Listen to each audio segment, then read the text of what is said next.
ထိုင်းနိုင်ငံထဲမှာနေလို့ရပောင်း90ပြည့်လို့ရှိရင်ဘာဗီဇာနဲ့ပဲနေ government complex မှာ90 day report ဆိုတာလေးကိုသွားတင်ရပါတယ်ရှင်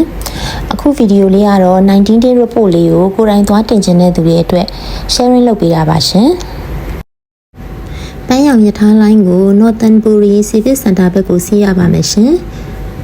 ပြီးရင် government complex ဘူတာမှာဆင်းရပါမယ်ဘူတာရောက်လို့ရှိရင်ကျမတို့ exit 3ကနေထွက်ပါမယ်ရှင်exit 3ကနေထွက်ပြီးတော့ညာဘက်ကိုချိုးလို့ရှိရင်သူကရုံးနဲ့ထိအောင်လို့ skywalk လေးလုပ်ထားပေးပါတယ်ဒီမှာတော့ကျမတို့ဒီဆိုင်းဘုတ်လေးတွေ့လို့ရှိရင်ဒီမှာ parking building D ကိုသွားပါမယ်ကျမတို့ second floor ကနေအောက်ကိုဆင်းပါမယ်ရှင်အောက်မှာ shuttle bus service ရှိပါတယ်90 day report အတွက်လိုအပ်တဲ့စာရွက်စာတမ်းတွေကတော့ TM47 ရယ် TM30 ရယ် passport ရယ်ဖြစ်ပါတယ်ရှင်မြင်နေရတဲ့ highlight ကဖြူလေးကိုစီးပြီးတော့သွားပါမယ် building B ကိုရောက်ပါပြီရှင်ဒီမှာလေးကားမစီးခင်တခုသတိထားဖို့ပါလေ building B ကိုသွားမှလားလို့တစ်ချက်တော့မေးပေးပါနော်သူတို့လည်းမေးပါတယ် building B လားလို့အစာဦးမှဆိုလို့ပါရှင်ဝင်ပေါက်မှာ passport ပြရပါတယ်ရှင်ပြီးတော့အိတ်တွေကိုလည်းလေးစိတ်မှလို့ X-ray ဖြတ်ရပါတယ်ဒီနေရာရောက်လို့မသွားတတ်လို့ရှိရင်90 day report အတွက်ဖေးသွားရမလဲဆိုပြီးဝန်ထမ်းတွေကိုမေးလိုက်ပါရှင်သူတို့ညွှန်ပေးပါတယ်သူတို့မေးလိုက်တော့သူတို့ကအပေါ်ထပ်ကိုတက်ဖို့ပြောပါတယ်ဒီမှာရေးထားပါတယ် third floor မှာ Q 90 day notification အတွက် ticket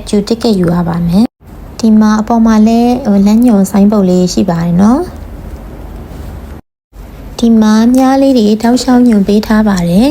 ရုံးထဲဝင်ပြီးတော့90 day report အတွက်ဆိုပြီးတော့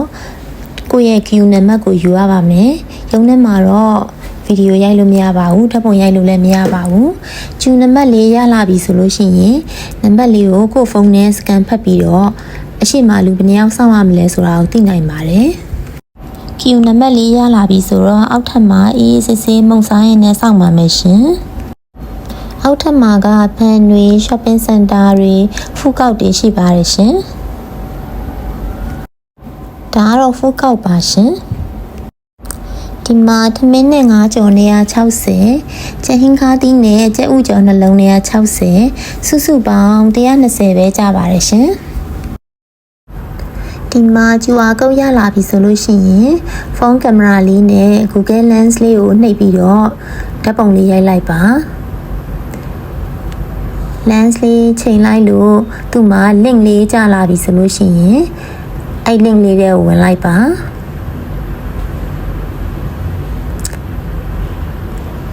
ဒါဆိုလို့ရှိရင်ဒါကိုယ့်ရဲ့ number ပေါ့နော်ရှေ့မှာလူဘယ်နှယောက်စောင့်ရမလဲဆိုတာရေးထားပါတယ်83ယောက်စောင့်ရပါမယ်ကောင်တာနံပါတ်လည်းရေးထားပါတယ်ကောင်တာနံပါတ်က126ပါမနေ့10နာရီခွဲမှာအားလုံးပြီးသွားပါပြီ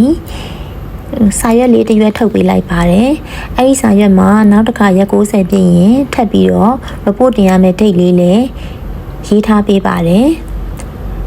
အဲ့ဒီစာရွက်လေးကို passport နဲ့တွဲထားရမှာဖြစ်ပါတယ်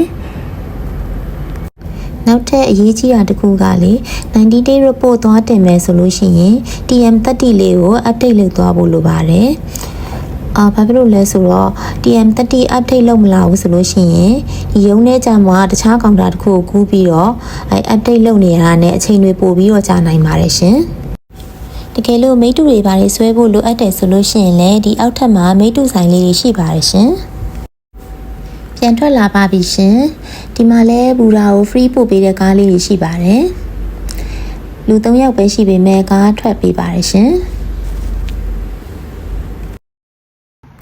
ရုံးထိပ်မှာကားရက်ပေးပါတယ်ဘယ်ဘက်ကိုကိုယ်လိုက်လို့ရှိရင်တော့ဘူရာကိုရောက်ပါပြီရှင်90 day report ကပထမဆုံးအခေါက်ကိုလူကိုယ်တိုင်သွားတင်ရပါတယ်နောက်အခေါက်တွေဆိုလို့ရှိရင်တော့ online ရတင်လို့ရတယ်လို့ပြောပါတယ်ရှင်အခုကတော့ထိုင်းနိုင်ငံထဲမှာရက်ပေါင်း90ကြာအောင်နေပြီးတော့90 day report တင်မဲ့သူတွေအတွက်ကိုအတွေ့အကြုံလေးကို sharing လုပ်ပေးတာပါရှင်